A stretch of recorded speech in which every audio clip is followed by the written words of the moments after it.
Hello everyone, welcome to the stream. Sorry for being so terribly late. Um I didn't realize the minute I closed my eyes that time would skip forward. Funny how abilities like that work, huh?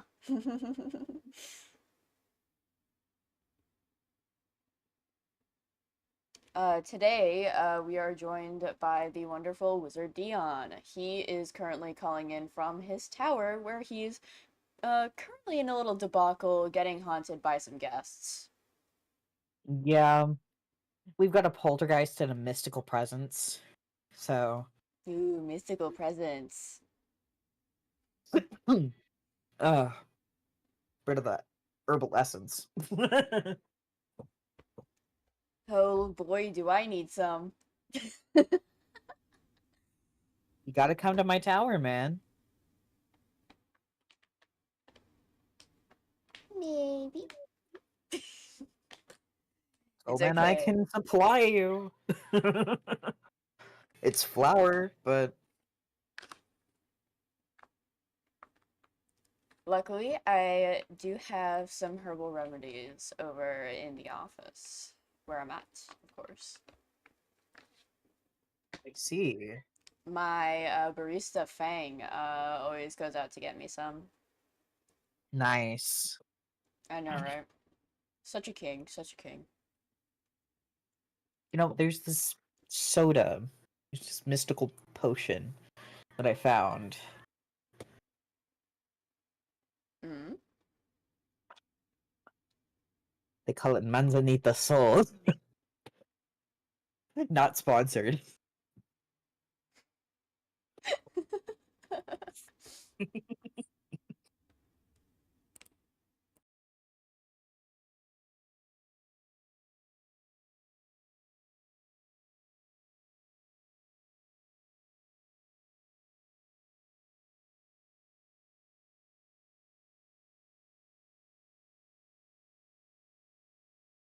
Okay. Imagine using an ability to skip class. SMH. I can't blame you. Dude, I almost instinctually opened Project Tifa. Dude, I'm an addict. Oh, there's something else in the library, that you should play after you've played all the Homestuck games. Is that so? It's called Friendsim 2. It's fan-made, but it's made by the same people who made Pester Quest Oh, and sweet. Hiveswap Friendsim. So, it's basically canon. It's just not involved with Andrew Hussey. Mm. Okay. Yeah, it totally is the Andrew best Hussey is the game. creator of Homestuck. I've 650 hours in Project Tifa. I recently checked.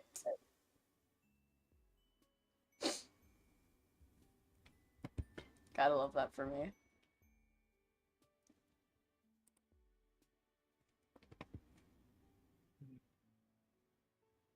Is that is that the Tobo? Is that the Toby Toby Fox Fox Mulavania does actually fanfiction? make some music in Hiveswap. And Homestuck. He originally, actually, Toby Fox's career started with Homestuck, I'm pretty sure. Turn you down just a little so that the audience can hear the music in Hiveswap. Because it's really good. At least some of it. I really like some of the characters' themes. I need to turn up the volume a little. Ooh, I actually haven't heard that rumor before. Yeah, that's actually true. That's not a rumor. That's true.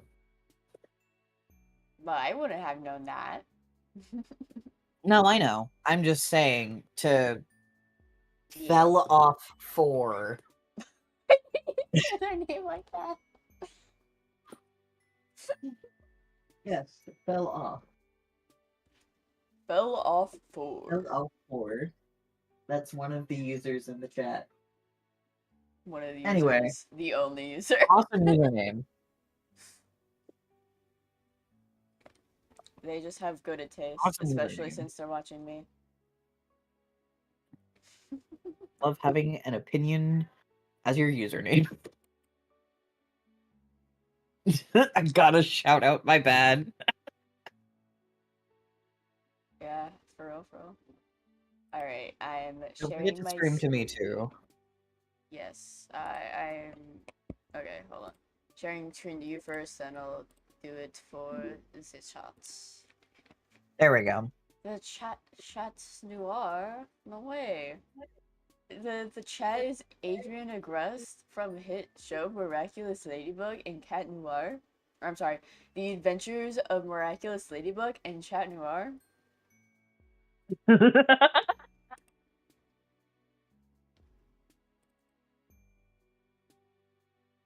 What's the chance the wizard Dion would read my message out of all the ones in chat?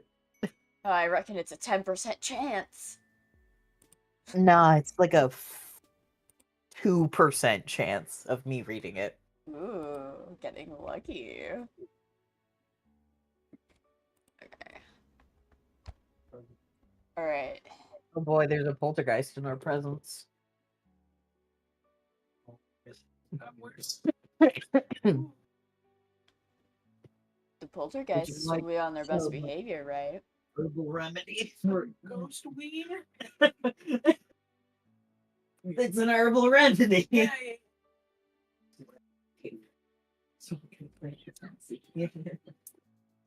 Ooh. Good catch. Such a nice chance, isn't it? That is such a lucky chance. Damn. Oh yeah. I want to tell you something about the very screen you are on right now. Okay. You see that billboard in the back? Isn't that Trilla? Yeah, that's Trizza. Yeah. You see her in Follicle and Cooperum's route in the posters. Also, I was looking at Cooperum's wiki page and it mentioned Trizza and I clicked it and God, she's kind of ugly, if I'm being honest. For some reason, people design fuchsias really horribly. I have known one person to design, no, two people to design one very well, and one of them used to be a gold blood. Oh God.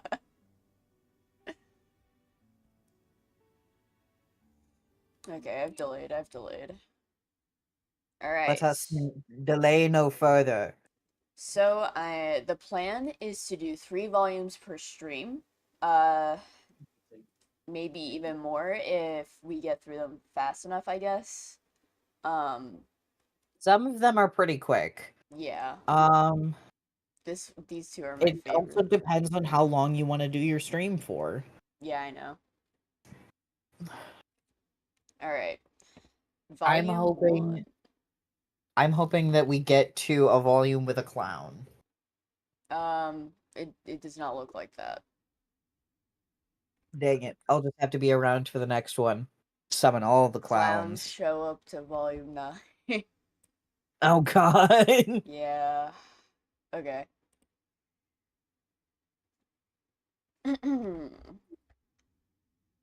Oh, wait. Actually, nah. I'll read the at least the starting part. Okay. You have just crash landed on a planet called Alternia and staggered from the smoldering wreckage of your ship. You are now completely alone in a strange world. Desperate for information, for provisions, and possibly a bit of medical attention. But most of all, you are desperate for friendship. Want somebody on this godforsaken rock be your buddy? Any weirdo will do. You're not that picky. Hang on. What's this now? Is someone approaching?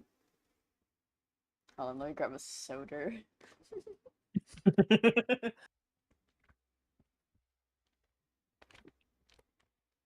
Me when I look tweaked out.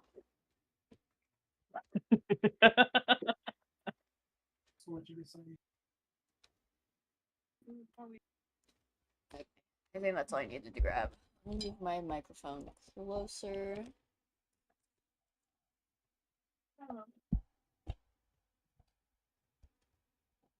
These two we can do in any order. Yeah. Alright. I'll leave it to you, Fel. Which one would you like to see first?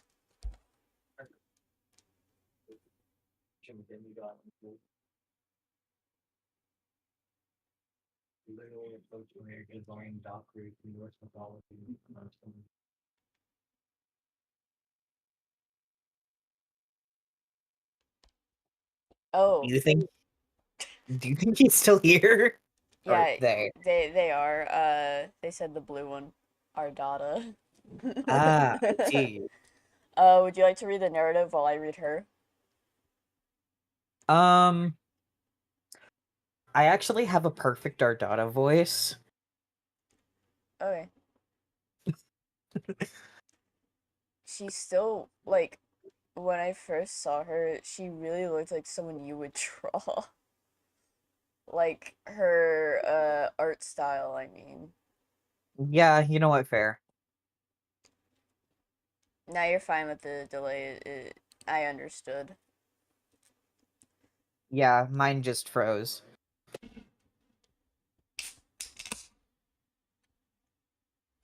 I'm hoping the quality of the video isn't too bad. No, it looks fine.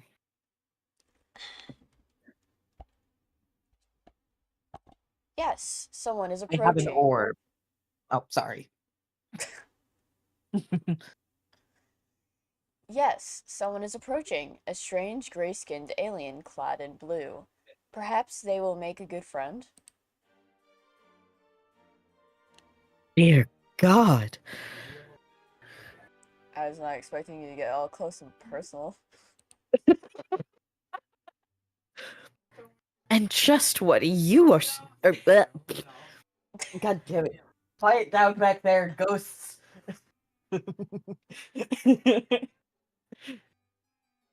And just what are you supposed to be? Your stammering reply eventually conveys that you are a lost traveler who is hungry and probably needs some medical treatment. You're also really lonely and wouldn't mind Oh, making a new here. friend right about Nothing. now. Presents.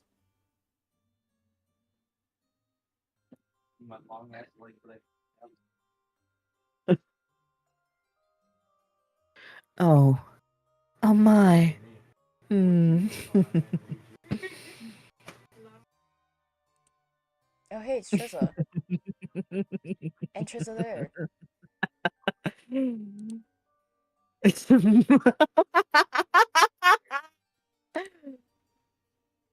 Oh, how funny this is. How very droll. You. You want to be my friend? Yeah, that is literally what it is, Fel. Oh, and to be specific, all of the trolls basically have typing quirks. Hers is having three eyes, and I guess not capitalizing her sentences.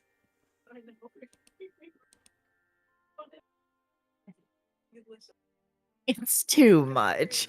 This thing at my doorstep, wishing to know me in any capacity. The hilarity somehow escapes my ability to capture with maniacal laughter. How rare. You apologize Thank for you. your presumptuous request. You hang your head, turn around, and begin to walk up. And just what the fuck do you think you're doing? Who invited you to leave? Fel, are you very secure in your option, in your choice right now? You stop in your tracks obediently and turn to face her again. Your possibly broken ribs are throbbing in pain, but this does not strike you as the right moment to exhibit weakness. It dawns on me that we may have gotten off on the wrong saunter pod. Where are my manners? Ghastly behavior on my part. Saunterpod, is that just another word for Raccoon? What is a Saunterpod? Foot. A sauterpod is a foot. A foot. Right. Shit, my We bad. may have gotten off on the wrong foot. My bad. Ugh. No. I'm not saying that in a negative way. I'm just explaining. I'm gonna eat you. After all, it isn't your fault you seem to be some sort of hideous freak, is it? And such a tragic creature cannot be held responsible for such a devastating shortfall of social competence. God fucking damn it. I would weep for you, really. Except that crying out three eyes at once gets a bit messy. So instead, I think I'll be saving my tears for someone less offensively worthless. You aren't sure if she's inviting you inside or if she's just got you to stay a little longer so she can insult you some more. You try to remain stoic while your confrontational new friend decides what to do with you. Unfortunately, you sniffle slightly. Oh. Oh my. Oh dear, you're sad. Here, let me show you guys her spray.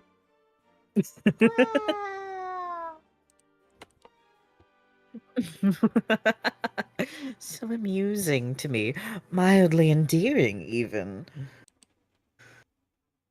Perhaps I'll decide later if it's endearing, once I have more information. It's entirely possible I will retroactively decide it's disgusting. But for now, try to put yourself at ease, you completely pitiful fool. Not one more sniffle. Do you understand? You nod, while practicing exemplary control over your nose. You've gotten yourself so agitated.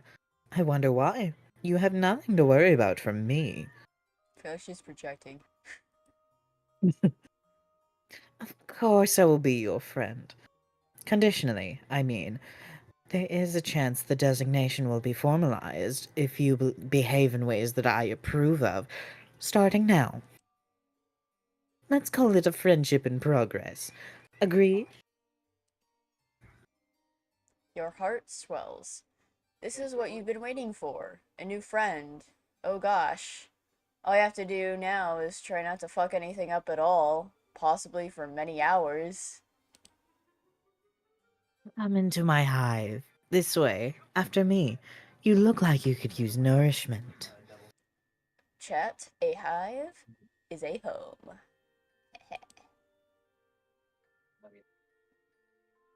I don't know what it is whatever you are eats, generally, but it doesn't matter. You will eat whatever it is I have on hand, if I tell you to. How does that sound? How does it sound? You should save. Yeah. I think I have some saves already of, I love the background changing to basically the same one. yeah. Yeah. Um, quarter pounder with cheese combo, if possible. Cutely mutes him so you guys don't have to hear the order. Guys, it's lore breaking. It's lore breaking. Don't worry, I muted you while you were ordering. Well, for the most part, it got to quarter pounder and then I silenced you. Okay, you're being unsilenced now. Apologies. Bro's trying to be our data. That's crazy. Censorship. It's censorship. It's fuck. I'm jumping. It's censorship because I'm not sponsored. They can pay me. They can pay you. Wow, I wonder what we should do, guys. Do you think we should show them all the endings, or do you think we should just let them choose? Because they'll get the most lore out of all the endings, but All also of the the endings. illusion of an option. All of the endings. But give them the illusion of option for like the first time, and then go back and do the other option.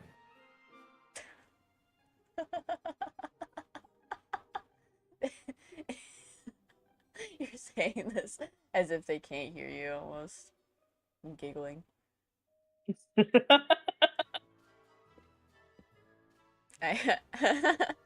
Well, I'm glad you Well, our know. options aren't real anyway.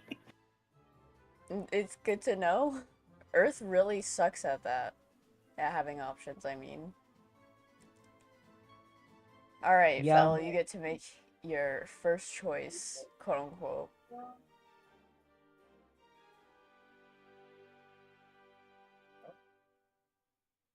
Blinks.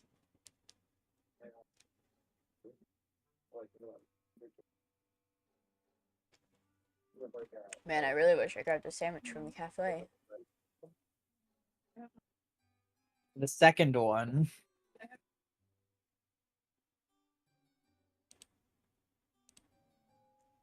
Get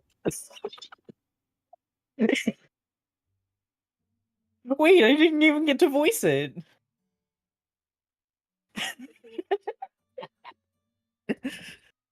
Can I please voice it? It's still on the screen. Get the fuck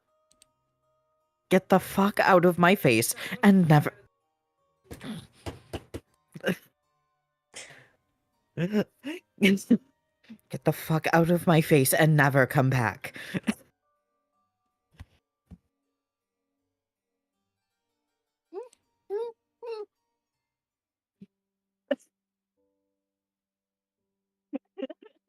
She looks like she's summoning someone. Good ending. My job. It's my job to summon things. Well, they were summoning stuff in 2018. Good ending. No, that is a bad ending, unfortunately. Nah, that's a fantastic ending.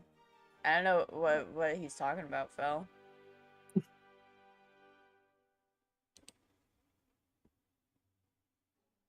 Hold on. Obviously, it sounds good. You will definitely enjoy it. You will enjoy everything I provide you with and tell you to do. I can't imagine any sort of negativity or disagreement coming from one of my friends. Listen. Hold on. Wow, chat. The volumes are gonna take forever.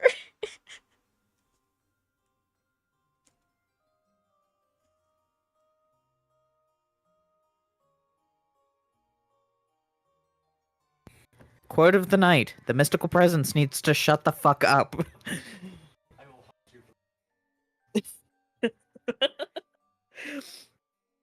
You will enjoy everything. We already read that. I will assume that we share this philosophy when it comes to friendship. You say, "Oh yes, absolutely." You nod as enthusiastically as you can, without aggravating your broken ribs. You consider giving her a thumbs up as well, until you realize one of your arms is probably broken too. You'll try to make sure she doesn't notice, though. It'd probably leave a bad impression. Yeah, it's the worst impression to give someone, that your arm is broken. Come with me. There's something I need your help with. You follow her into her hive. It's a bit gloomy in here. You suppose she's going to fix you something to eat soon, as promised. You pass through her kitchen and out to the other side to another room. Okay, you guess dinner can wait. This way. Try not to let any of your broken limbs slow you down. I'm sure you do, Phil. See, personally, I love it when I meet new people and all of their bones are broken. It makes them so much cuter. A good friend wouldn't allow such trifling physical ailments to cause me any inconvenience. Oh, so you guess she does know you're injured? Fair enough. You hobble a little faster through another door into a much darker room, and now down a flight of stairs. It's hard to see. There are torches along the wall ahead. A monstrous noise rumbles below. Don't mind her. She's just hungry. She's always hungry, though. What's that? You're hungry too? I have not forgotten. What sort of piece of shit friend do you take me for? You didn't remind her that you're hungry. You thought it though. Can she read your mind? You hope not. That's going to make this friendship in progress a bit awkward. Here we are. This is where you will be most useful to me as a friend. Her basement! Oh god, that camera does not bode well. You look around with a sense of relief. You see no sign of whatever hungry thing was grumbling down here. You're less relieved to see several other kids trapped in cages of various shape and size. One of them makes eye contact with you. The boy is the same kind of alien as her, horns and all. He has a dark red symbol on his shirt. His expression seems to plead with you. He struggles to say, "Help." Your new friend looks unamused and twitches her finger. "Hello?" he says. I'm kidding. He probably didn't say it like that.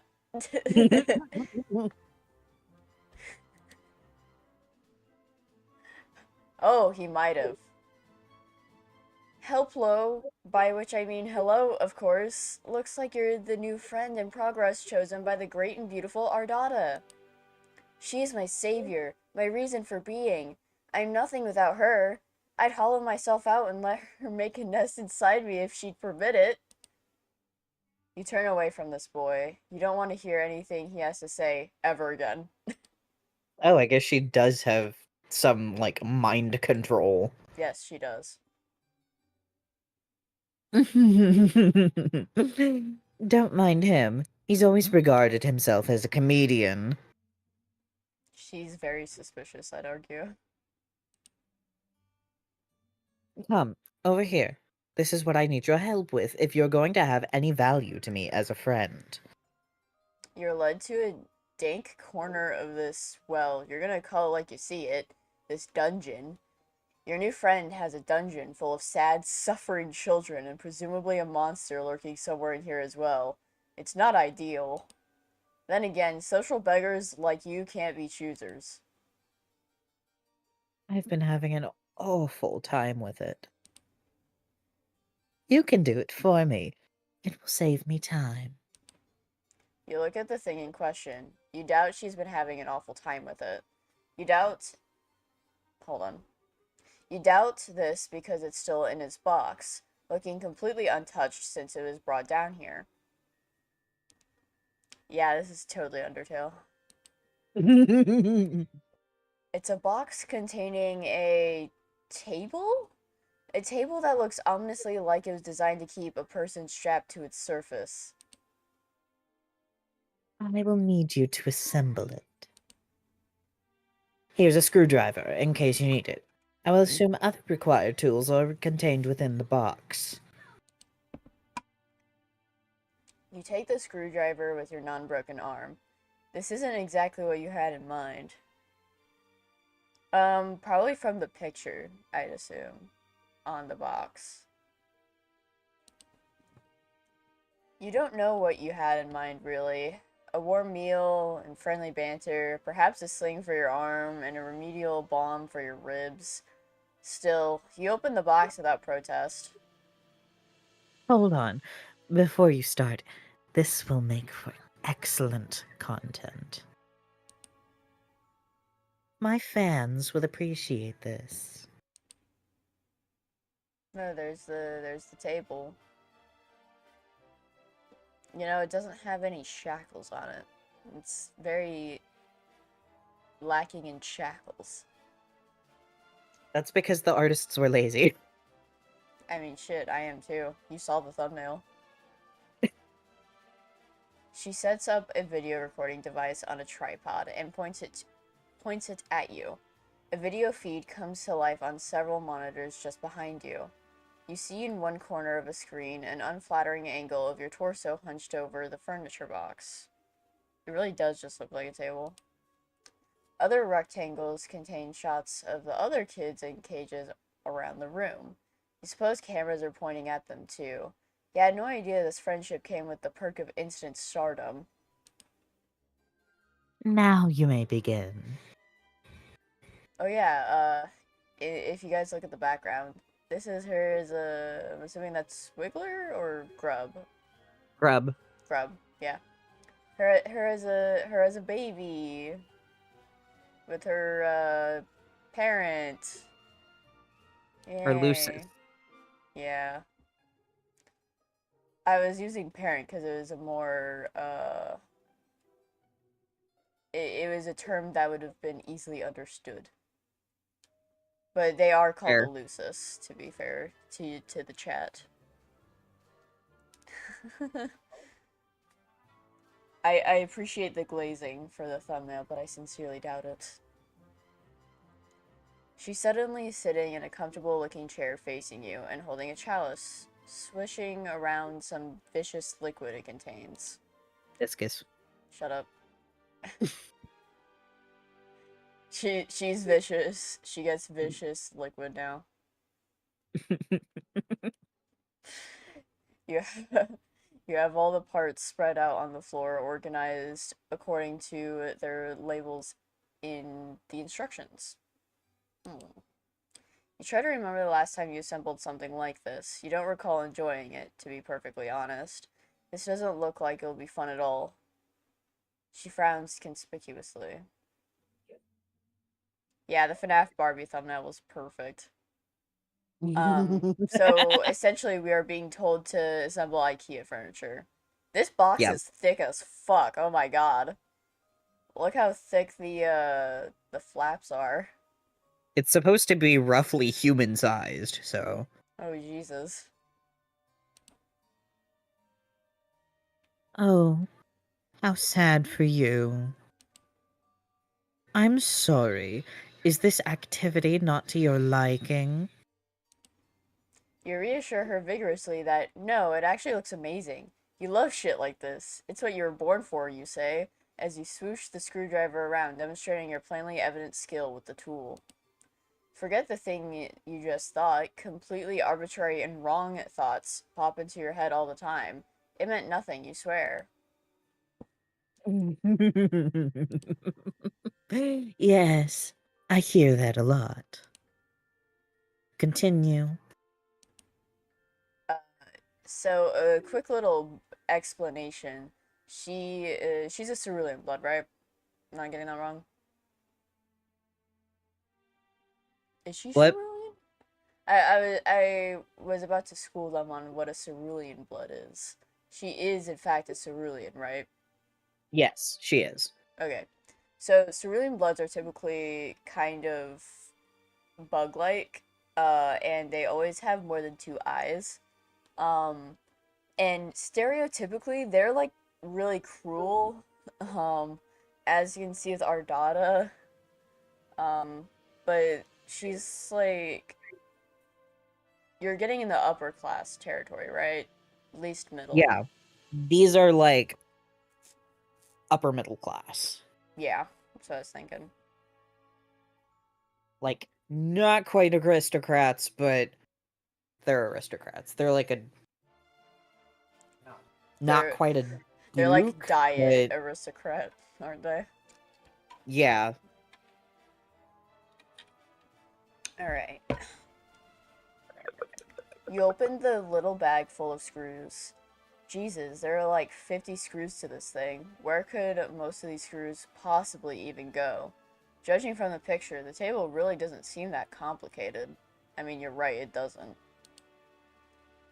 You look at your screwdriver, then study the screws. Every single one requires an Allen wrench. Does this thing even come with an Allen wrench? The instructions seem to suggest it does. You look around, but don't see one. Did you open the bag too forcefully? Did the Allen wrench go bouncing off into a dark dungeon crevice nearby? God, I feel like I'm reading these weirdly. Sorry. Maybe you Your lost turn. some time. Fuck. Maybe you lost some of the screws too. Damn it. Hold on, let me mute myself real quick. Yeah.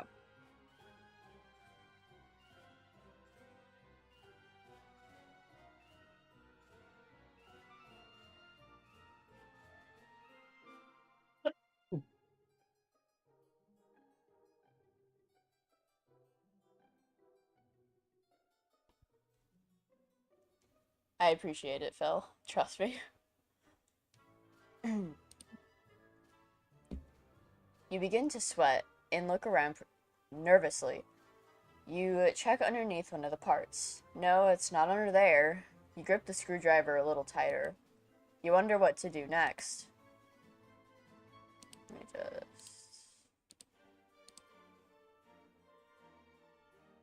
casually has one of the last choices of the game. Alright. I can't fully remember what the right one is. I remember which one it is. I'm assuming this is the right one. This is the one we're going with, right? The just do your best assembling the table is the bad ending. Thought so. As you click it. Oh yeah, I gotta show the chat. You decide it would be best not to complain about the missing Allen wrench. Your friend would probably consider it bad form. You'll just make do and twist in all the screws by hand, as best as you can. And if anyone remembers assembling IKEA furniture, that's very hard because all of the screws go like deeper into the table. Your broken arm isn't making this any easier. You favor the other one and prop pieces into place precariously, leaning against each other, while you nudge them into position with your legs so the screw holes align. It's really frustrating work, you're not going to lie. As you are twisting in the first screw, the grooves slip and the screw gets stuck, but you've already turned it too tight. Now it's hard to get it out. You twist in reverse harder, but your fingers slip and the table pieces start to slide. They're going to fall. You react to catch them, but it's too late. The heavier piece tips over and slams you in the broken ribs on its way to the floor. Broken ribs. I'm jumping. It hits the floor with a bang. The stuck screw pops out and goes bouncing 10 or 15 feet away, settling deep underneath a piece of dungeon furniture. God, you're probably going to need to get that. You hear a light chuckle.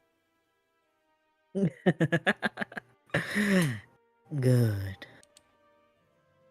Good.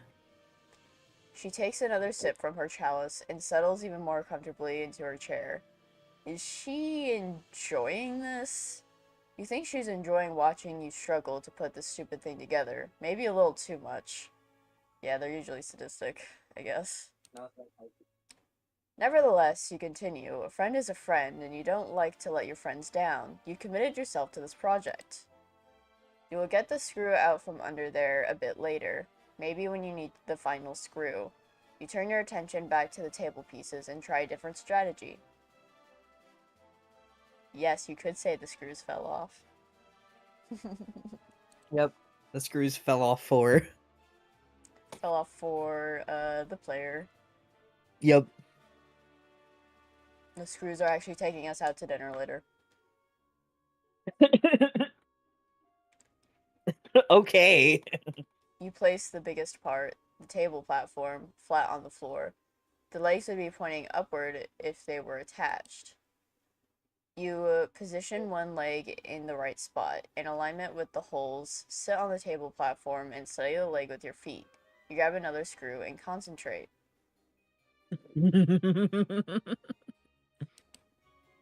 She sounds so pleased. It's strange. You admit for watching this sort of activity to make someone so happy. But you also have to admit to taking a certain pride in it. It's wonderful, actually, to feel useful, wanted, important even, if only somewhat maniacally. Did I say? Menially. Ugh. The English language sucks. Yes, the English language does suck. That's why I like speaking Arcane. I'll start speaking Alternian. Speaking Alternian is speaking English. It That's just the has a joke. different written language. That's what makes it funny. Oh. Important even, if only a somewhat bad word, to a great new friend who has discovered a way for your talents to improve her life. Out of the corner of your eye, you notice one of the caged kids reaching out with his hand. He's concentrating. Then you notice the screw you lost slowly slide out from underneath its hiding place. Nice, everyone's working like a little team down here. Ardata does not look at the kid, but sneers a bit. She reaches towards him and he appears to have trouble breathing. Is she choking him? After a moment, you notice the screw slowly slides back under the thing. Damn, how did it do that? Oh, maybe telekinesis. Never mind. Yeah. You know, all this time I did not realize that was actually an example of it. I didn't know that Cerulean Bloods could have telekinesis, to be No, honest. no. It's a Rush Blood kid. Oh, wait, yeah. Yeah. She releases him from his breathing problems, resumes her pleasant expression, and takes another sip from her chalice. You guess that was against the rules? You decide to make a note of it. Your friend runs a tight ship down here. You respect that. About an hour later, you have all four legs on, plus some other accoutrements attached. You wrestle mightily with the thing to get it upright, using your only good arm. It seems she may have forgotten about the final missing screw. You doubt the table needs it. You decide you won't bring it up if she won't. Oh, fuck, I just remembered that thing. You give it a test. It's pretty wobbly since you were only able to tighten the screws with your bare fingers. But again, she doesn't seem to mind. She reclines and has a look on her face which makes her appear absolutely enamored of your handiwork. She has finished her drink, and the chalice is on a side table. Some awful looking thing crawls along the floor towards her. It looks like some sort of spider, the size of an average dog. Its abdomen is preposterously large. Actually, you think it's a huge tick? That's what it looks like. That's what that thing is. It settles just in front of her. She puts her legs on top of it and crosses them. She settles under their weight. Oh, it settles under their weight and crumbles. Oh my god. Let's try it out, shall we? Yeah, I don't speak either. Clearly. You shrug and sit down on the rather rickety table. You're about to lie down, but she interrupts you. No. You're hearing a peak, obviously. You fool, you absolute fool. What do you think you're doing? That's not what I meant. Get up. You stand up, embarrassed. Embarrassed? Ah. Again, without looking at the caged kid, she raises an arm toward him and beckons. He stares blankly and opens his own cage, which apparently wasn't locked. He shuffles vacantly over to your table and lies down on its surface. She looks at you expectantly. You aren't sure what to do. What? You didn't think I'd be playing table stickball on that thing, did you? You aren't sure what table stickball is. I'm assuming that's pool. No, table tennis. Really? Yep. But it's called stickball. Nope. It's table tennis. Man.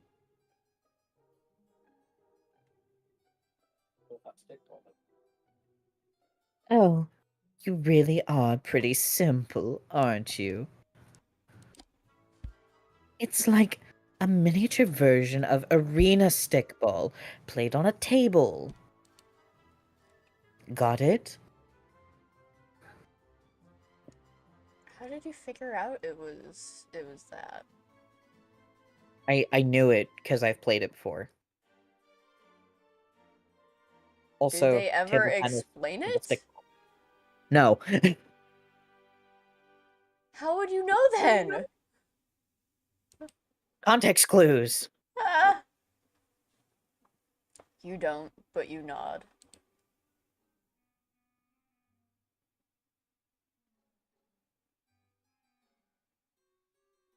Blinks at you.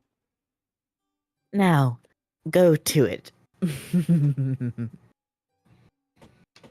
You're a wizard, Harry. You shackle the kid's arms and legs to the table. That seems to be the right thing to do, since the thing comes fitted with shackles. Yes, clearly. She gets up and lifts her huge tick-like pet. It makes more grumpy noises. She plops the enormous thing right down on the kid's chest. He appears rendered unable to protest. The tick bites the boy's neck and begins to feed. She smiles and pats its swelling abdomen. Dark, rust-colored blood dribbles from the place where it has attached to the boy's neck. Moments go by while she looks gratified by the process, proud almost. Then she looks at you expectantly. Did my phone just vibrate? It's not supposed to do that. It's on sound. Okay, I muted it. Won't happen again. Yeah, it is kind of grody. Well, You don't know what she means. the final screw. Aren't you going to retrieve it and screw it in to wherever it needs to go? The job isn't done. I don't keep the company of many individuals who leave things unfinished, you know. Yes, my phone is indeed complaining about our data. It's only in my headphones too, so my phone can't even hear it. Of course, what were you thinking? You should have known your friend wouldn't let that go unnoticed. Actually, you feel like an idiot for thinking it would. You stoop very low to the ground, on your knees, placing your cheek just above the floor. You peer under the large edifice. Yep. It's dark in there and goes back a ways. Lots of room for that darned little screw to roll. You take a few pitiful swipes with your good arm, but come up empty. It must be further back. You think you can see it? Yeah, that must be it. Just a little further. You have an idea. A tool would be helpful. Guess the screwdriver will come in handy after all. Did she know? Your new friend must be very wise. You think you're liking her more every minute. Are we? You grab the screwdriver and feel around with it. Yes, you got it, you think. You carefully scrape it closer to yourself, then pick it up. You then go back to the table and find the one remaining hole you left unscrewed. Ha ha ha ha ha. Ha ha ha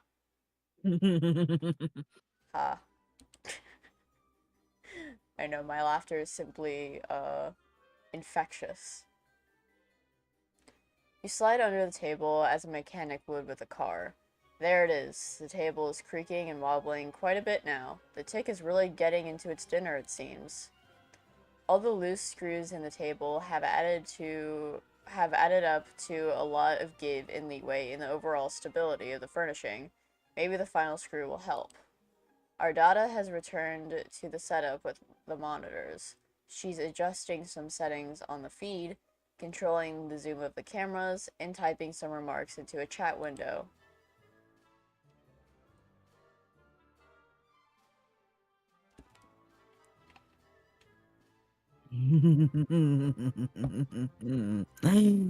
This was very good material today. It's not often that I can provide content of this caliber to my subscribers. So go on. Complete your project. This will be very good. You still think it's weird that she likes watching you put furniture together so much, but you're not one to judge friends. Sounds like a great way to lose friends, honestly. You screw in the final screw, but the stresses on the table are causing the holes to be misaligned. This won't be easy. The huge tick shifts its grotesque body above you, causing the table to creak loudly.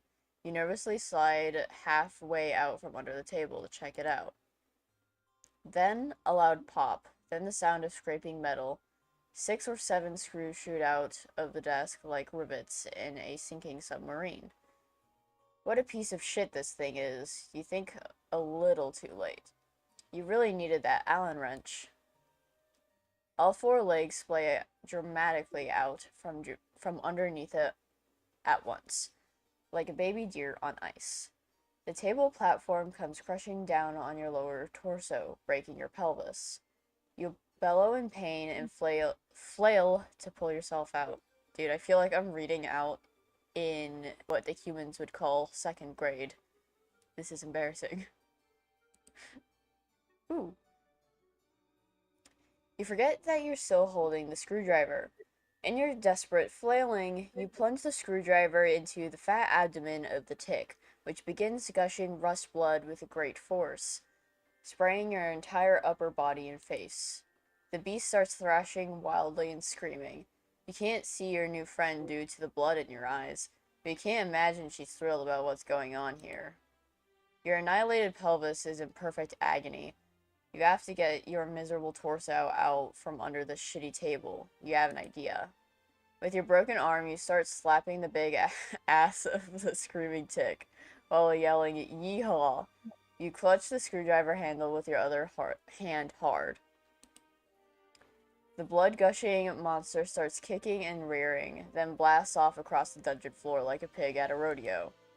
You hold on to it for dear life, still blind, but your plan works. You've been pulled out from under the tomb you've spent the last hour constructing for yourself. Your pelvis is in ruins, but at least you're free now and riding like the wind. As you and the blood-spewing tick go tearing around the room, crashing into stuff, you hear a boy crying. You guess our Dada became distracted enough by your foolish display to cease her paralyzation method on him. Or maybe distracted is the wrong word. Maybe she's disappointed by your foolishness. Oh god, you might be blowing it right now. Yeah, you really can't be looking away. That's a bitch. The tick swerves suddenly and starts running up the stairs. Ow, ow, ow. Your brittle pelvis feels every step on the way up. It careens through the rest of the hive, crashes through the front door, then comes to a sudden halt. You're catapulted violently over its backside and sail 50 yards through the air. You land on your ass and wipe the blood from your eyes. Okay, this was embarrassing. But everyone makes mistakes, right? You can still salvage this friendship. You know you can. You turn back to look at her hive. Ardata is standing in her doorway with a furious look on her face. She's flipping you off. You will not be my friend. Oh, and it's the same image. How creative.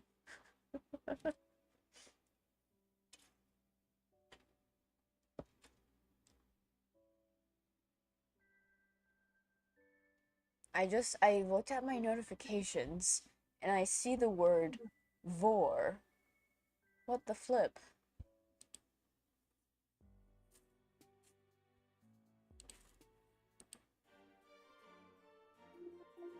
I remember, like, the first time I played this game, I picked this one first, thinking it was surely the wrong option. Yeah, it does a lot of bait and switch. It really does.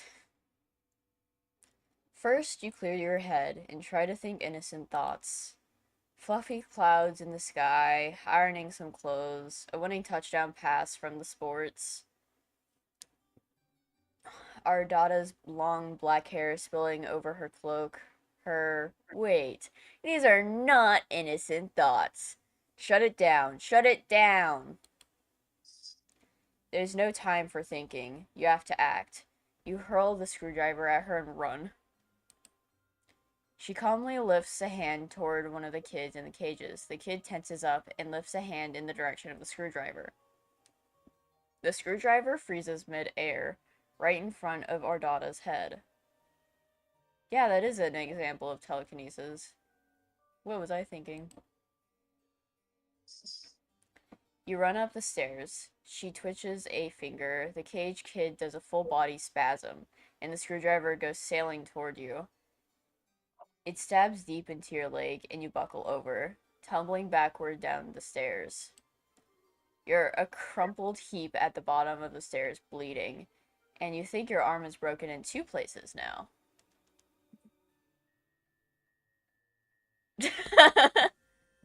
uh, little do you know, that's actually going to be in volume 16.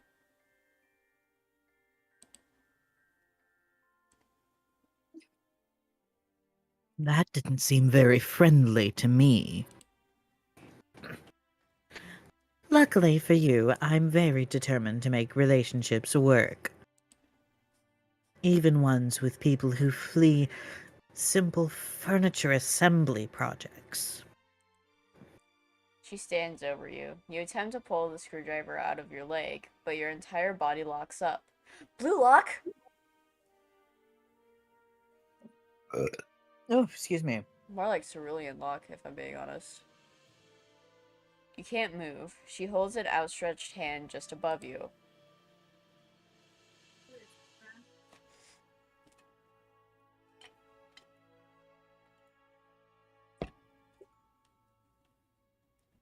It's your line.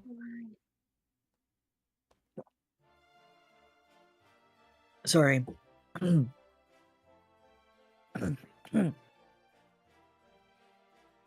You shouldn't try to move yet. And you certainly shouldn't try to pull out that screwdriver. You'll get blood everywhere. To my 3 little eyes, under the present conditions, it seems to me that only one of us should attempt walking up these stairs. I'm sure you guys are so excited to be carried by her.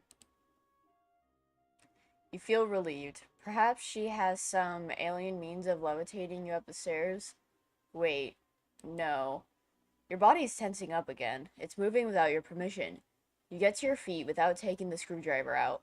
Wow, that hurts. What is she making you... Wait. What? She can't be. You use both of your arms and all of your strength and pick her up entirely. The pain from your arm is excruciating. Arms with broken bones are not meant for heavy lifting. The additional weight on your wounded leg isn't great either. You hold her as a groom would hold a bride. She wraps her arms around your neck to hang on to you in what strikes you as an overly familiar manner. She looks directly into your eyes and grins. This is better. Now, onward and upward, new friend.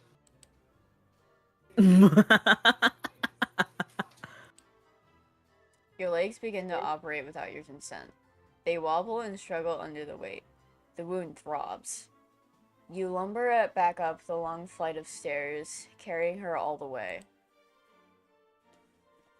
You take her back to the kitchen and set her down in a chair seated at a table. You didn't think I'd forget about dinner time, did you? Let's put your unfriendly behavior behind us. It's a good thing for you that I'm benevolent enough to overlook disgusting acts of betrayal. Guys, this is what money does to a motherfucker.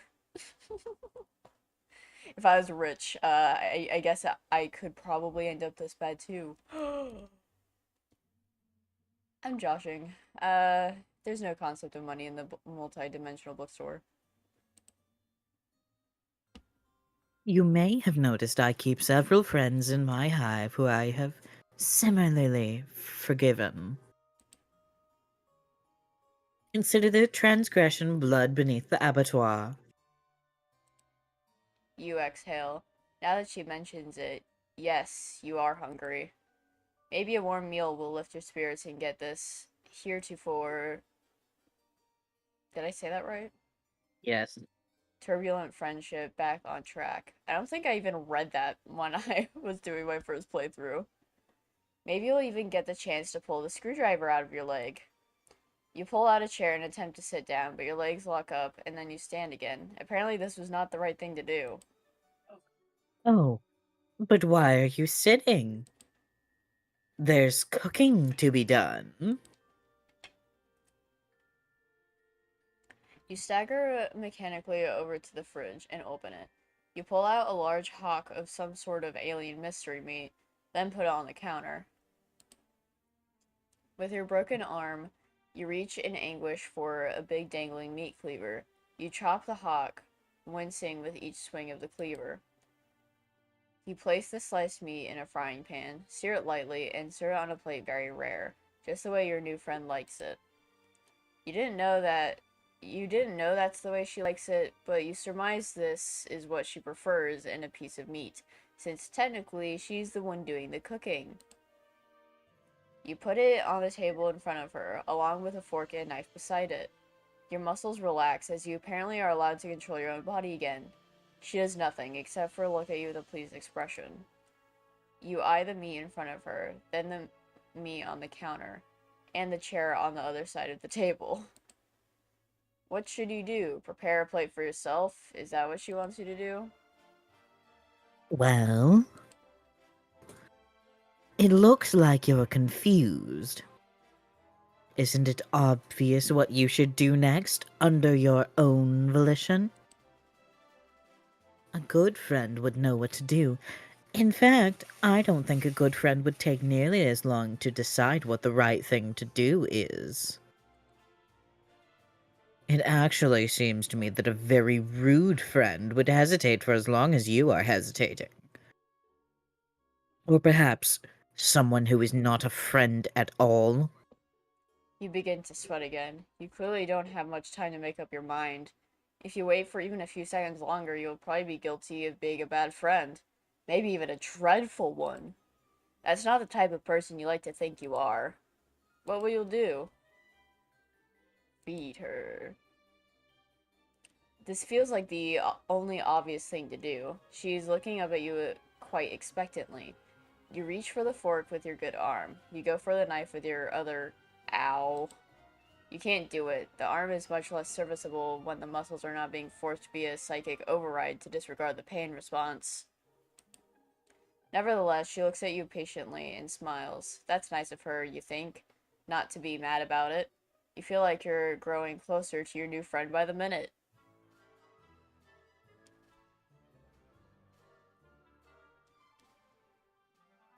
Yeah. Clearly. You put the fork down and pick up the knife with your good arm. You cut the meat into several pieces with a careful sawing motion. You put the knife down and pick up the fork and stab a piece. You put it close to her mouth. She seems pleased. Very good. Nice technique. Well-sized morsels, too. She chews the meat with excellent form. She has very good table manners, you think. When she finishes the pieces, you slice off some more and continue. The meat looks very good. Your mouth is watering, but she doesn't offer any. Oh well, when it's the right time for you to eat too, you're sure she will let you know. We're getting to the part. The meal is finished. There is no more meat, except for a few pieces of unchewable gristle, which you did not try to feed her. That would be thoughtless. Very bad service. She reclines and steeples her fingers, looking quite pleased with how the evening has gone so far. You aren't sure why she's laughing. Did you do something funny?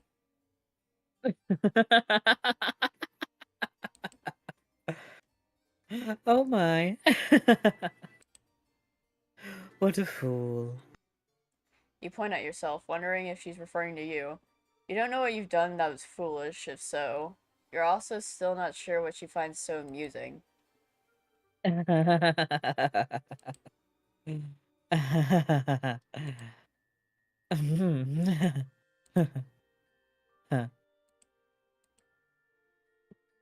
pauses her laughter for a minute or two, then slowly begins to frown. A faint blue tear rolls down her cheek from her bottom eye.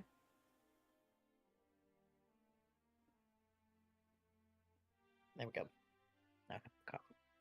The truth is, I don't even know why I'm laughing. This isn't very funny, what's happening here. It was a good dinner. You did a good job, whoever you are. She puts her face in both of her hands and sobs quietly. You have no idea what to do about this. You stand there, still holding the fork, feeling a bit useless. There is a lot of pressure, you know. Being so respected and admired for your high status in this world. I didn't ask for this. To be superior to so many. Much is expected of you. Much is presumed about what your personality will be before you even develop one. You work hard and build a brand based only on what you think people assume you should be like. Sometimes I wonder, am I even that good at being sinister? Could I be more sinister if I tried harder? Maybe this is not my true calling after all.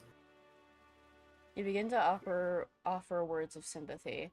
This all seems heartbreaking to you, your poor new friend, but your jaw muscles contract and your mouth shuts involuntarily. You guess it's not your turn to speak yet? Okay, that works for you. You like to be a good listener to your friends. But what would happen if I changed my brand? If I stopped being so sinister online? My friends and followers would deride me and reject me, and my superiors will eat me alive. If I show weakness, if I scale back on my bloodthirsty content, will I incur the scorn of a wise-ass clown with 100 million subscribers? If only. Will I be in a cage someday, listening to a fucking fool honk his horn for likes? Honk is for likes. That's crazy. No, I must persist. How lonely it is to know this is all I can do until the day I leave this planet. I have no material or sensory comforts left for me here. Until I can get on a ship and fly away, pain is my only solace. Solus, more like Solix. He doesn't appear until later. Yeah. Your hand holding the fork grips it tighter. You're horrified to realize what it is in the process you're doing. You bring it down hard on her hand, which is placed flat on the table. She doesn't flinch or react in any way. 3 trails of cerulean blood flow from the tines where they pierce her skin. That wasn't friendly, you think, but then you weren't the one who did it, were you? You're so confused. My subscribers are not real friends. They adore me only for my sinister content, the show I provide, my wicked, infectious laughter. Oh yeah, so infectious. I get jealous of them sometimes, because they get to watch my content. It must be thrilling, I think. But maybe I'm jealous of them because they get to be people who aren't me. This is fucking deep, I know. Apologies if you cannot relate. She pulls the fork out of her hand and lays it gently on the plate of gristle you didn't feed her. The people downstairs in their cages aren't my friends either. They act like they're my friends, though. Sometimes I even believe it. But they don't really want to be friends with me. Nobody does. The only person who has really wanted to be my friend, who's ever tried to be, is you. You clear your throat and point to yourself innocently. That's it. I've decided. You have passed the test. You will become my friend, officially. As such, I think a reward is in order. Prepare yourselves, guys. You're overjoyed. Your heart starts racing. You can't believe it. A new, real friend. But you don't have much time to enjoy this achievement. Your body's doing something again. You bend down in a strained motion and pick up the plate and fork. You position the plate over your wide open mouth and scrape in all the remaining gristle and begin chewing. It's virtually inedible. Your mouth humors the act of chewing for 2 seconds, then you swallow all of it whole in one painful gulp. Tastes like friendship. Oh, she actually looks pretty in this one. Wow, that looks so tasty, guys. I like that all the endings are done in like MS Paint. Yeah. I'd Alright. really like to make a game similar and have stuff like that. I need a break. How long? Like a few minutes at most. Okay. I'll be back. So, Fel, how did you feel about Volume 1, Route 1?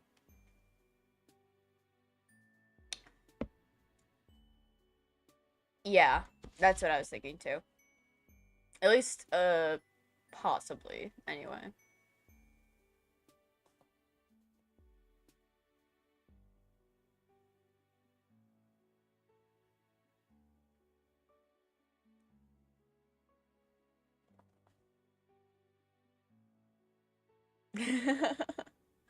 I'm sure it was even better the fact that I can't fucking read. Yeah, I'd say I'd agree. It took about 30 minutes to get through that. When I look at the routes on YouTube, it usually only takes like 20 to 25 minutes. I think I'm just weirdly insecure about it, you know, owning a bookstore and like stuttering a lot in my reading. It's because I'm not reading them before I say them out loud. I'm reading them as I'm saying them.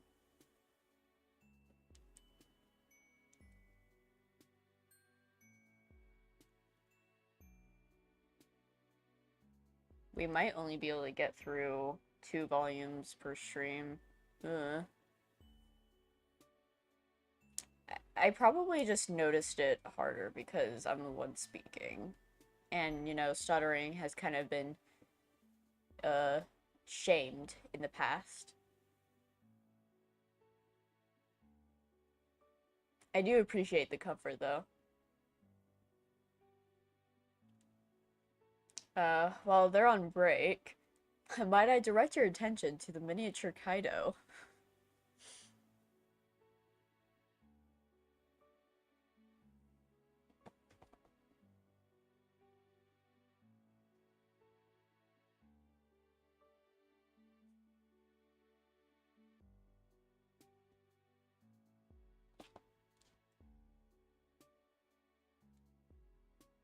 Oh dear, my YouTube glitched for a minute. That's fair. Sits differently. For real. I mean, I can sing you guys a song in the meantime if you like.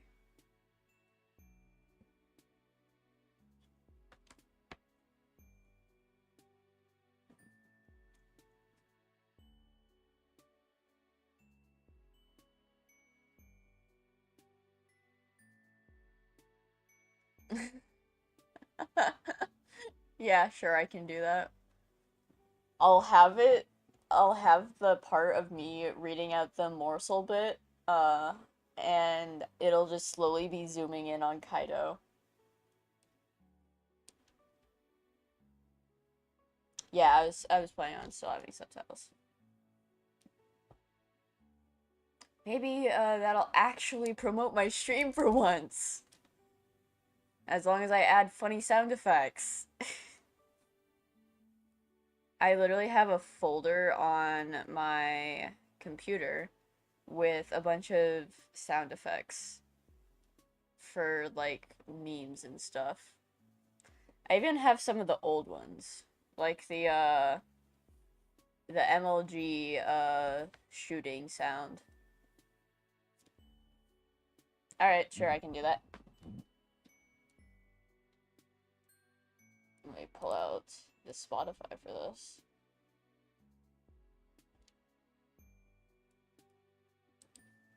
Ooh, I know exactly what to sing.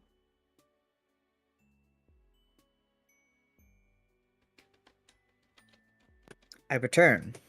I was about to sing a song. That shall be reserved for your next break then. Yeah, I love the Vine Boom. What's being reserved for my next break? Um, me singing a song because I said that I would sing them a song while you were on break. I see. Is that a demand or is that being sad about it? I'm saying I see No, because I mean fell. oh, okay. Being on stream is humbling, isn't it? Yeah, Oh yeah, guys, peep my beautiful wife and also my beautiful wife. your beautiful wives. Yeah, and my beautiful monarch because it's a they them. Demand and being sad. It's okay, I'll get in at least one song this stream. Nah, I'll do it later. I'll do it later. Not reading this again. Sue me.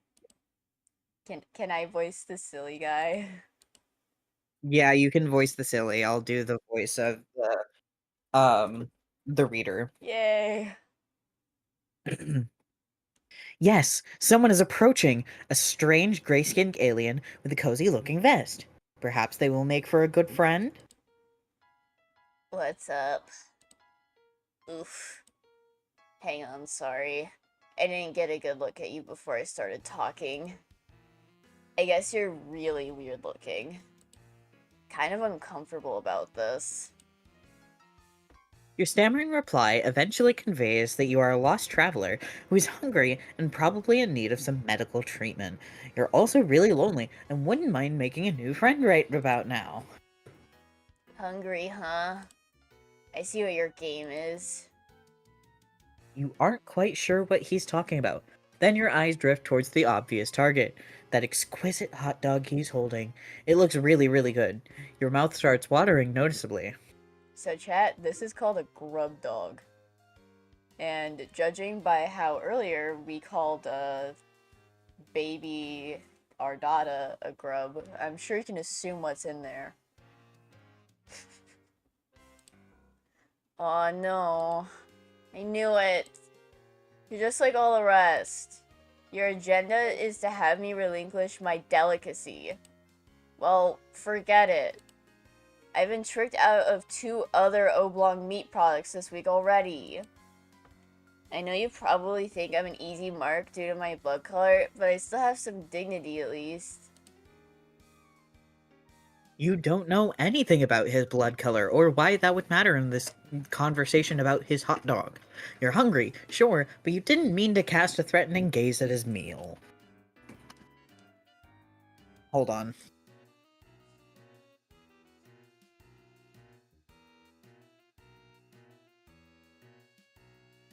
Does it look good though?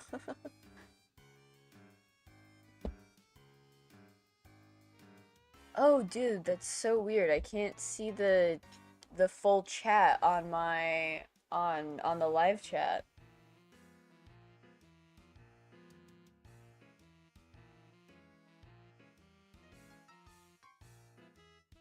I mean, it doesn't look great, but it doesn't look terrible, I guess.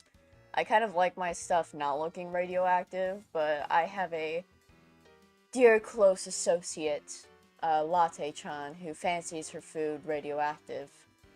When we were talking in real life and we were eating stuff, she ordered this pizza with a green sauce, and so it looked very radioactive. Soap or slime could never. Indeed. Also, it appears that a satyr has entered my tower. Mm. Got a whole party over there. Indeed. Lord almighty. Not just the radiation, it's crazy. Oh, it does Oh. have mustard on it, that's fair. All you really want to do is make a new buddy, so you don't feel quite so alone in this strange new world. I see. That's it. You just want a friend and not my sweet meat. Sorry, I get a little paranoid when I walk around with such delicacies in public. You can't be too careful. Folks tend to get that greedy look in their eyes around my warm sausage. I'm sure you guys These are love that hard video ways map. to express the things he's saying, you think, but it would be rude to point that out. Probably best to change the subject. Get this blossoming friendship moving in on the right direction. Gotta love warm sausage, guys.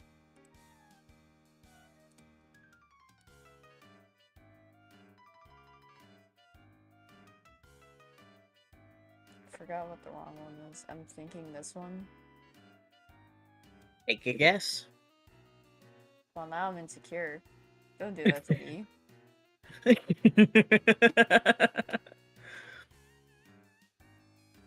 My little pony, my little pony. You can have a bite of his hot dog. As in, that's the correct one or the wrong one? The wrong one. For the bad ending? Yes. Okay. Forget it. I'm leaving forever. Bye.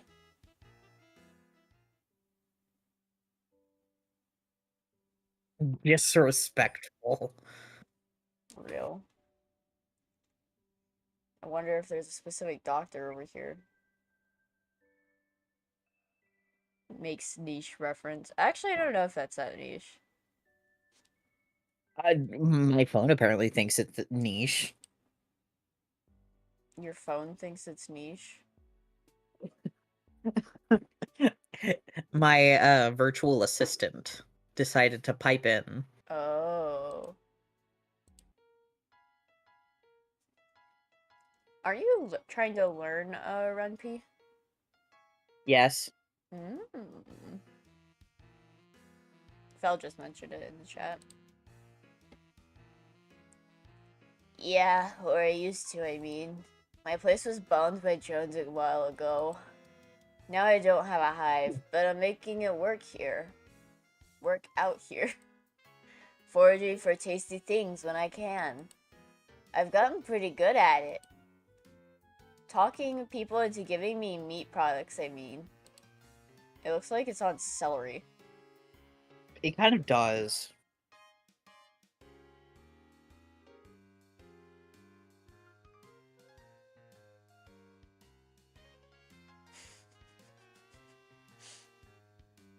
But no, I think it's just a grub on a bun.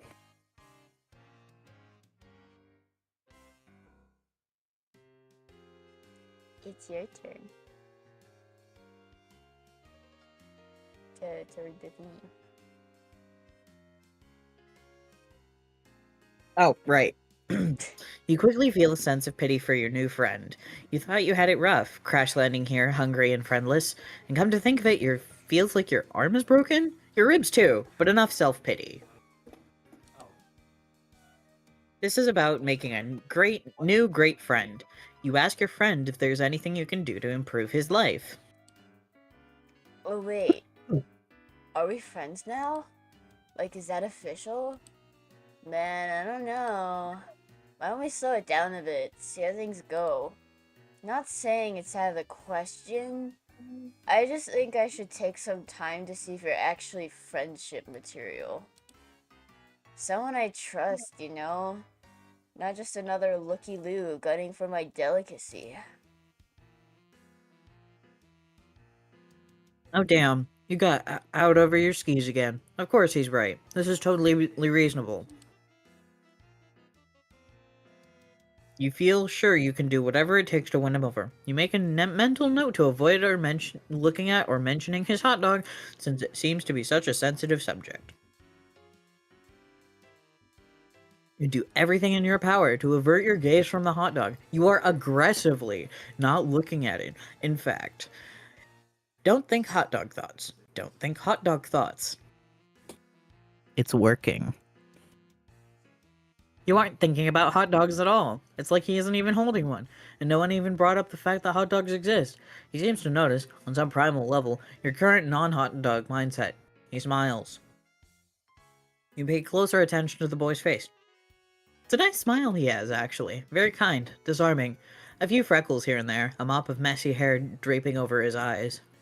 To aggressively not look at something, you would have to be like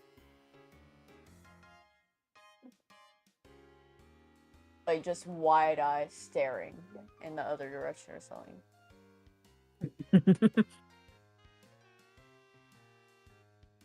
Think, like you're avoiding eye contact or something.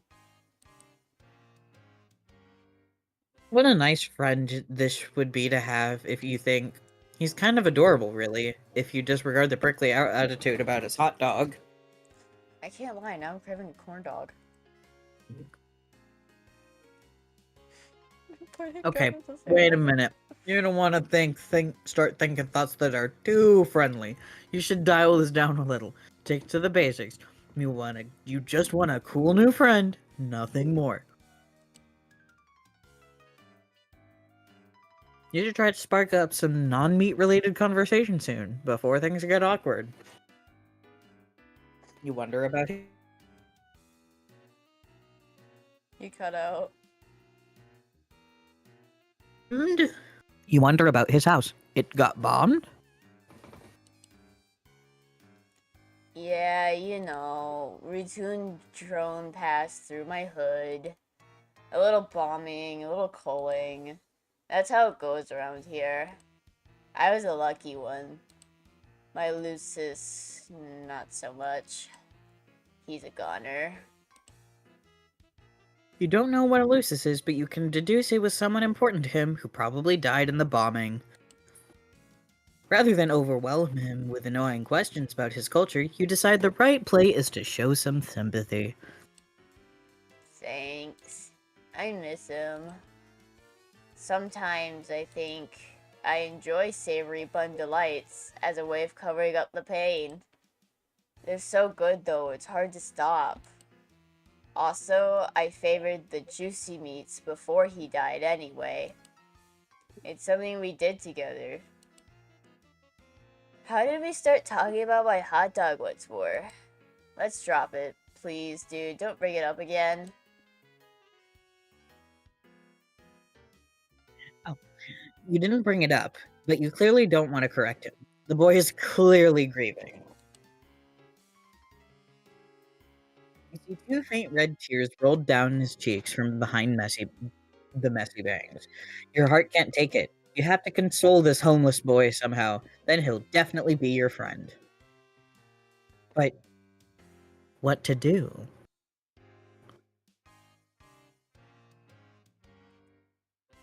There we go. No more spoilers now.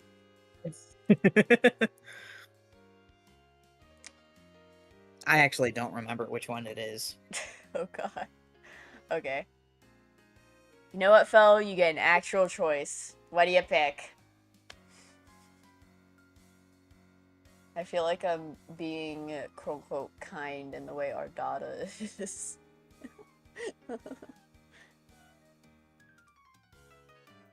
You cerulean blood, you.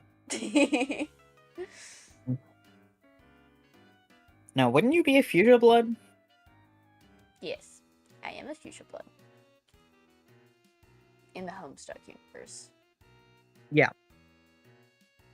First off. Does that mean you can shapeshift? Huh?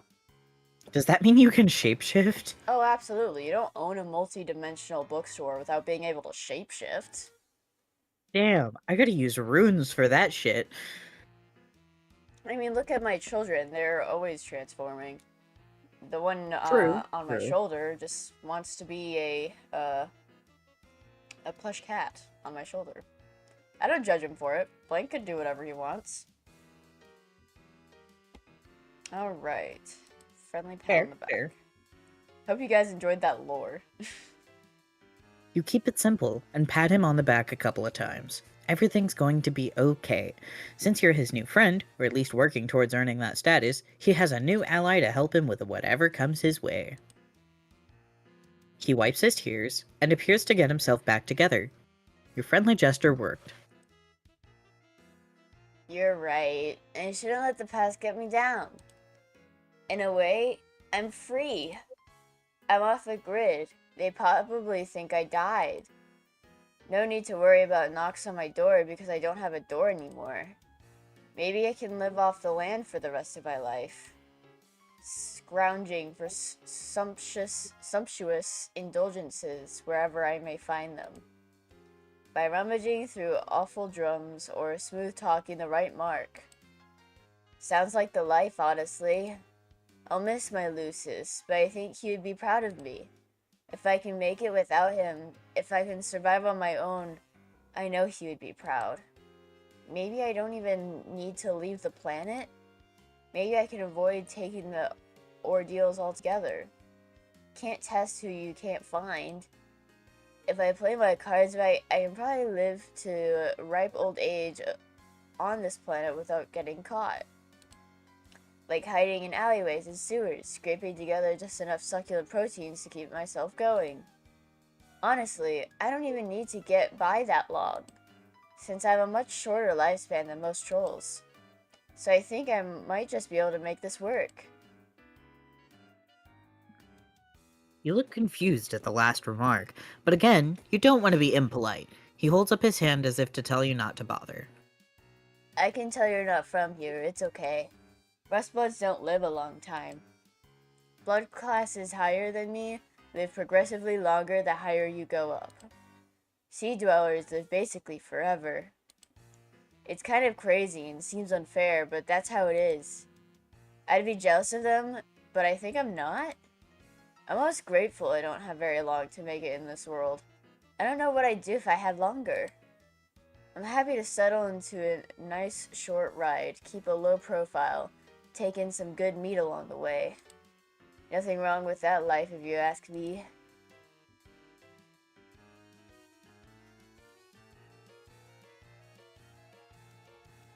The satyr has given me a tincture. Anyway, you understand. It seems like a tragic story, but if your friend has made peace with his destiny, you might as well be too.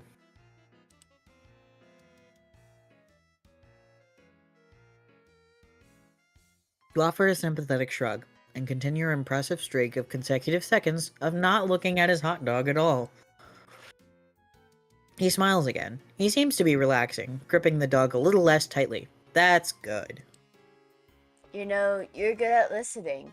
Not many people understand me at all. A lot of people find my overly possessive attitude towards meaty delights to be strange and off-putting. I've heard this more than once and lost some friends that way. Woof.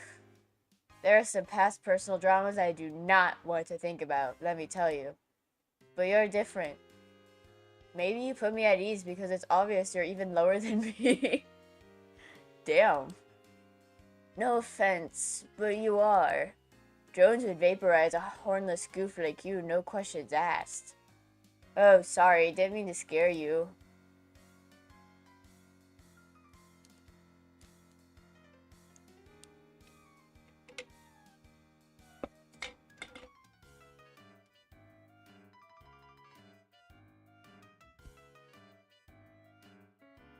Hold up, I have to look something up. Oh dear.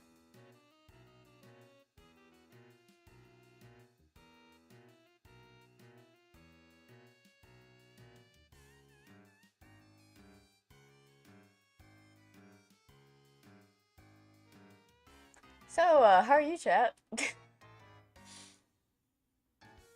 thinking of snacking. I feel like if I took the VOD and edited out all of the silent parts, the video would probably be very much shorter. Oop! Shit, sorry, I hit the mic. I hit it with a muffin. Comically sized muffin, I might add. Through 3 minutes of gameplay? That's not nice. Hey.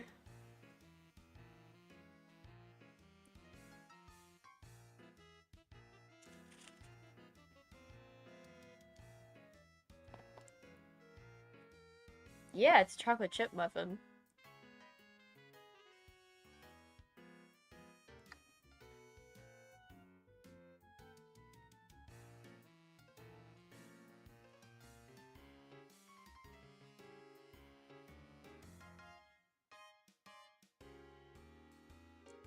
Dang, why does your emoticon have so many eyes? You aren't a cerulean blood, are you?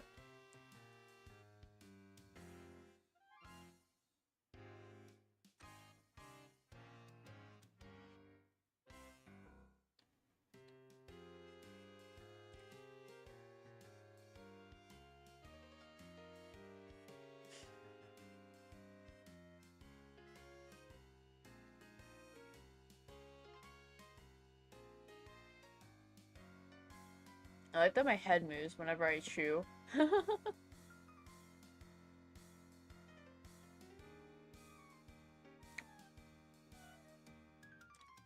Alright.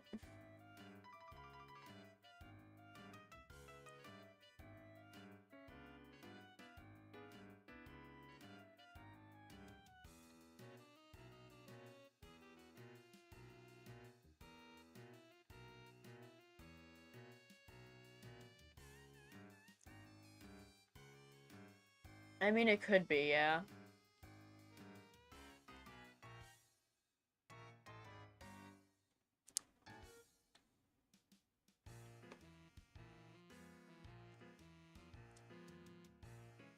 I can definitely see why you would be. Because, it shows more than a 2D avatar can.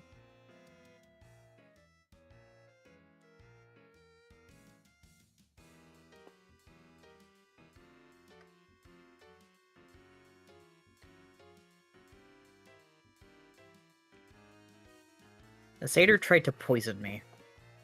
Huh? I will explain later. Dear God. I mean, 2D models actually are possible, for hand tracking. But that's kind of it.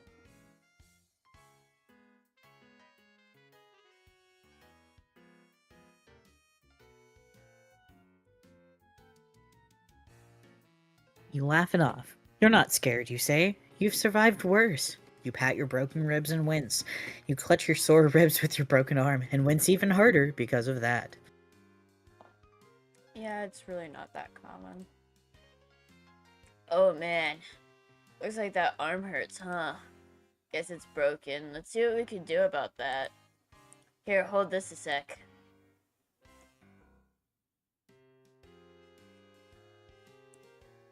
I know, gameplay is shocking.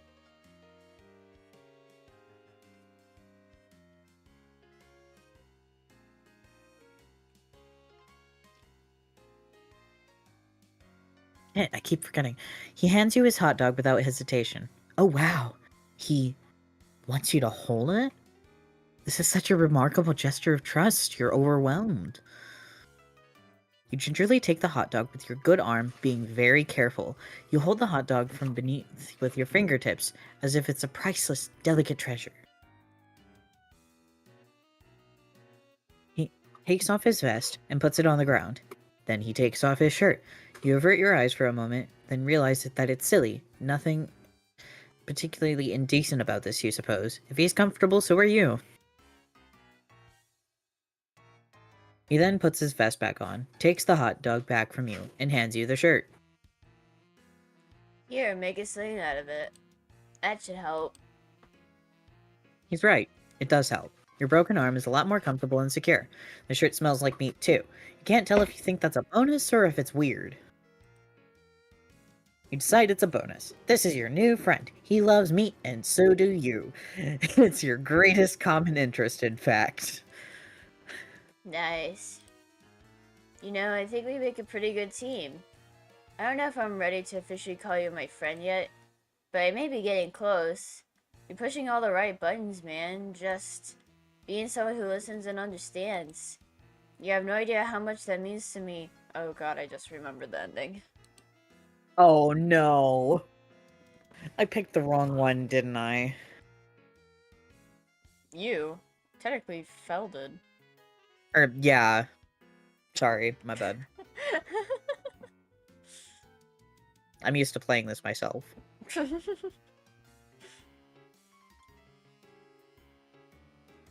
You're so happy to hear this. It makes your heart sing.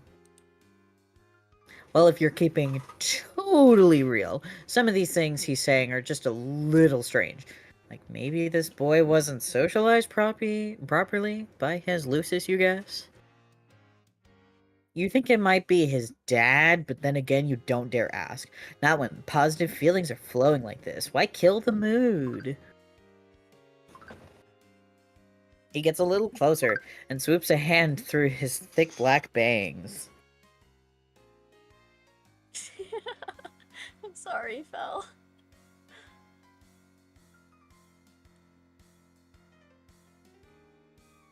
For the briefest moment, you catch one of his eyes regarding you fondly.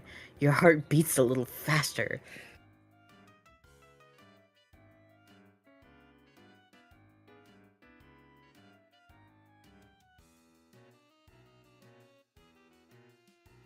He puts his hand on your shoulder. You're starting to wonder if all he's interested in is friendship. Nah, you shouldn't be sorry. I don't, I can't fully remember if this is the wrong option. I just remember what the bad ending is. It's like impending doom.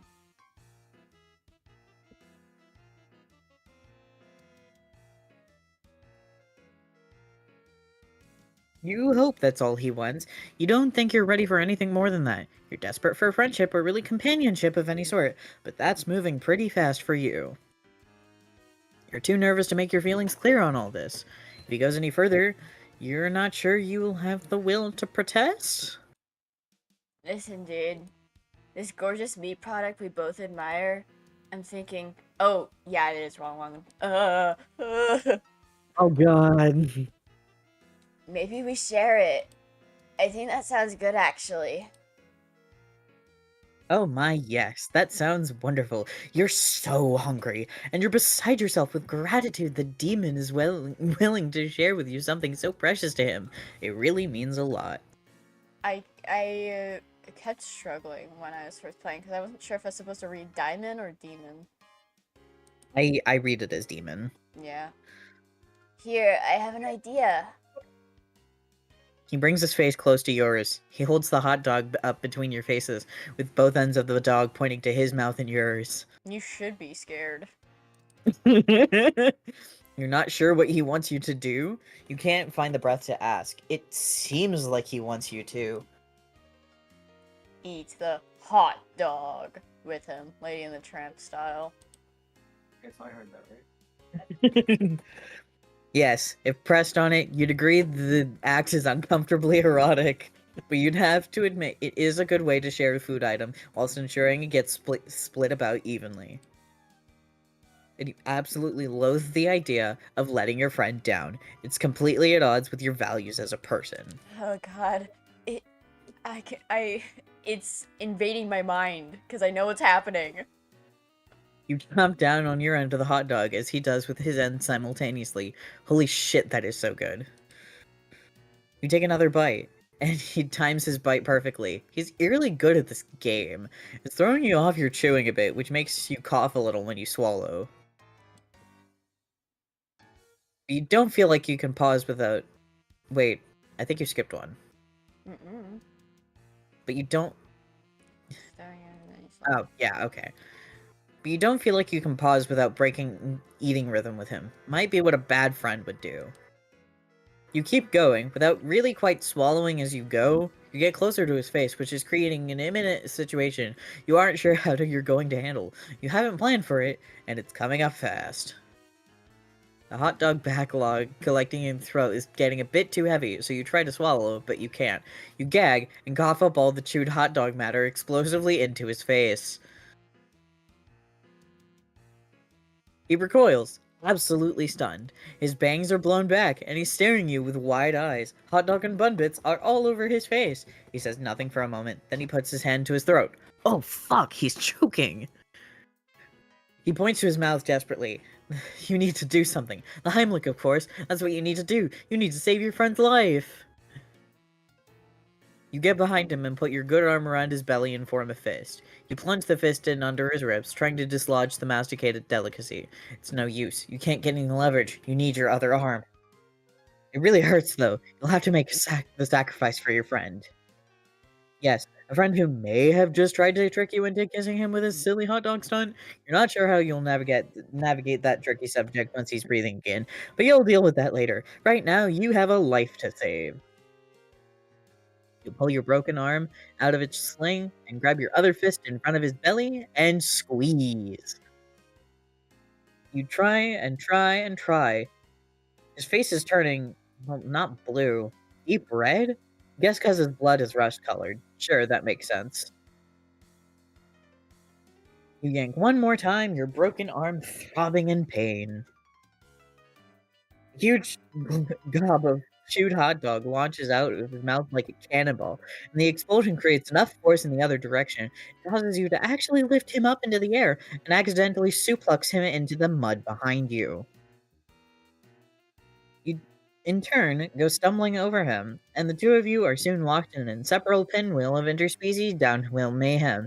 You roll and roll down the grassy incline toward a nearby neighborhood, toward a street.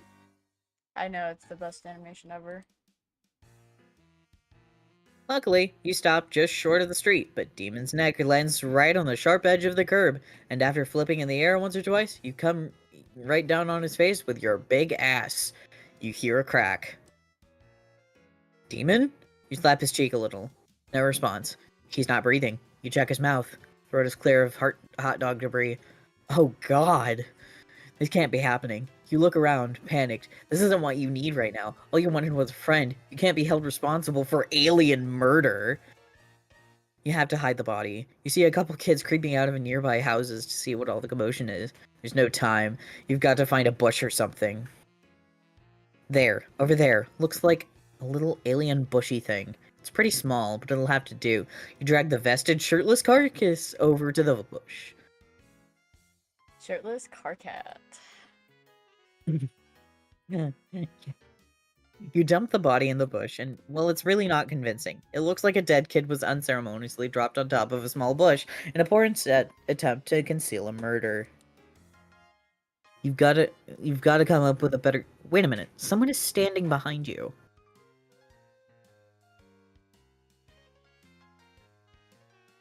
Hello, stranger. Don't worry about this little mess you've made. I'll take care of it for you. You killed him! Me when I'm actually looking at the endings, because I didn't look at all the ending screens, really.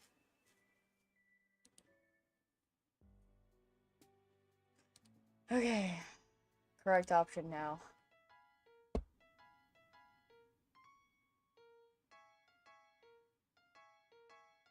Give him a reassuring hug.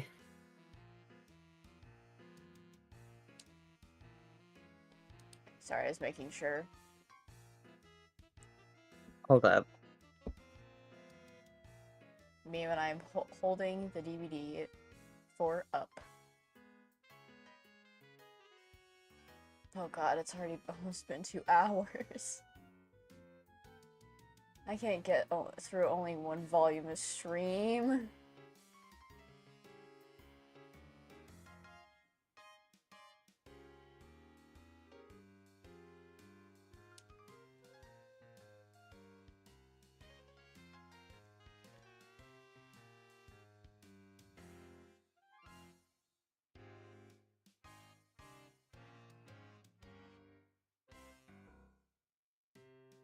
Trying to think of a song I know off the top of my head.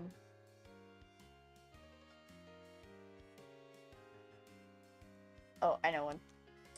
Our love story could be kinda gory, far from boring. We meet at a post-apocalypse. I heard you breathe.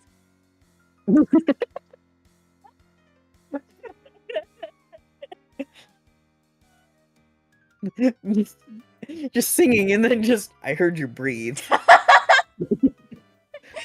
That was very Ardata of me. Yeah. I heard you breathe. How dare you? Bad friend move. Anyway, you open your arms and approach him with a posture of great compassion. You furrow your brow upwardly a bit, as if to say, I know how hard it is. You advance, and he leans backward a little, as if caught off guard by your sympathy. Maybe you're coming on too strong? But you know there's no turning back now. You just don't throw the brakes on an imminent, heartfelt hug like this. You embrace him awkwardly, and it goes well for a moment, until you realize your arm is broken, and it seizes up reflexively in pain. It jostles the hot dog in his hand, and he bottles it. You both gasp. You try to detach from the hug so you can catch the dog, but it's already on its way to the ground. You know, this is supposed to be the good ending. In your attempt to save it, you stagger backwards and slip. The hot dog gets mushed under your big dumb ass the moment it makes contact with the ground. Demon lets out a shriek. No. Oh, dude. Dude, my dog! The most convincing voice acting ever. You scramble to get up in time, hoping you're not as owned as it looks, but your feet keep slipping and your butt keeps grinding the hot dog into the mud. When the carnage finally subsides, you roll over and check it out. It's completely unsalvageable. Just a gross, meaty mud mash. Like the hot dog never even existed. Dion howls in agony and slumps backward toward the tree. Oh no, you fucked us up so bad. I know, it's truly the best voice acting ever. That's it, man. I've lost everything.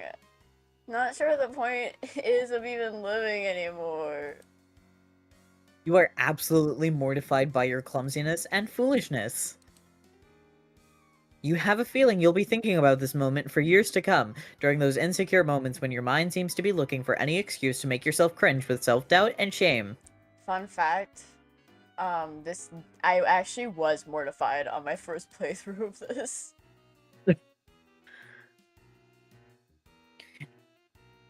Still, you can't help but feel this guy is being a little unreasonable. It's just one hot dog. There are probably plenty more of those to come by, for those who know where to look in this strange world. I'm staring at the sprites. He himself said he makes a habit of enjoying these, so they can't be all that uncommon. Maybe he just has an unusual psychological disorder surrounding a fixation on this particular food item? Yes, that could be it. Poor guy. I just realized his horns look like sausages. Yeah. This just means he needs your support as a friend all the more. You won't give up on your friends. Or, for that matter, people you're trying desperately to become friends with. That just isn't who you are as a person. You have an idea. You run it by him with a sense of optimism and salesmanship. The past is behind you. There is no need to wallow in self-incrimination and guilt over the hot dog incident. Demon perks up a little. You want to help me get another hot dog? Absolutely. It could be a fun adventure, you say. Something to bond over, bring two new buddies closer together. Okay, you don't say that out loud, but you really hope it's true. I don't know. Could be a long shot. Sometimes it can be days before I am united with another plump treat, glistening with perspiration, steaming, relaxing comfortably in a soft, melt-in-your-mouth loaf. Damn. Now I really want a hot dog. Guess I don't have much choice but to take you up on your offer, do I? What do you have in mind? It's a good question. You haven't made a plan yet, and frankly, you don't even know where to begin. But he's interested in spending more time with you, which is the most important thing. You'll figure something out. You decide a display of confidence is what's called for here. A real show of leadership to improve morale. You smile, hold your head up high, and tell him to follow you. You know exactly what to do. Well, not really, but you give no indication of that at all. He's definitely intrigued. You've got him hooked now, you think. He's probably wondering if he hit Pater, finding a new friend with the hot dog hookup. Of course, you don't have the slightest idea where to find a hot dog, but you've got to admit, you're enjoying the feeling of being important and valued by a potential friend. You don't want to do anything underhanded, yet you can't help but feel you should probably milk this social gambit for all it's worth. This way, you say, as you begin marching confidently in a random direction. He obediently follows and begins rubbing his tummy. God, I hate that word. You begin to feel nervous almost immediately. You have absolutely no idea how this is going to play out, or if it stands any chance of resulting in a hot dog at the end of the journey. Oh well, you'll figure something along the way.